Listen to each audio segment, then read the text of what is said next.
Hello friends, welcome back to my another videos. তো আমি আমার ছেলে আর আমার সব বন্ধুরা মিলে আমরা পৌঁছে গেছিলাম খড়গপুরের ওল্ড সেটেলমেন্টের মাতা মন্দিরে মাতা পুজো দেখার জন্য। তো এটা এতটাই বড় আর এতটাই সুন্দর হয় যে এমন কোনো লোক থাকে না যে সেখানে যায় না।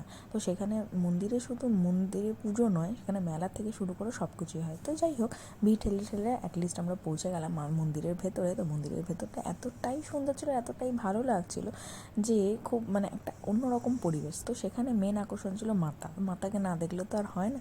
তো মাতার রূপটা এতটাই সেদিনকে সুন্দর লাগছিল যে একদম চোখ কেড়ে নেওয়ার মতো, সেখানে চোখ ফেরানো যাবে না মাতার রূপটা, সেটা তোমরা দেখতেই পাচ্ছ। তো সেখান থেকে বেরিয়ে আমরা চলে গেছিলাম একটু মেলাতে। তো মেলাতে আমার ছেলে আমরা সবাই মিলে খুব ভালো একটা আনন্দ উপভোগ করলাম। তো সেখানে বিভিন্ন রকমের প্রোগ্রাম চলছিল, নাচ গান হচ্ছিল, তো খুব ভালো লাগছিল। তো আমরা সবাই মিলে সন্ধ্যাটা খুব ভালো কাটিয়েছি, খুব সুন্দর কাটিয়েছি। তোমাদের ভিডিওটা কেমন লাগলো অবশ্যই কমেন্ট করে জানিও, আর ভালো লাগলে লাইক শেয়ার কমেন্ট করতে অবশ্যই ভুলবে না। থ্যাংক ইউ, দেখা হচ্ছে পরে ভিডিওতে, টাটা।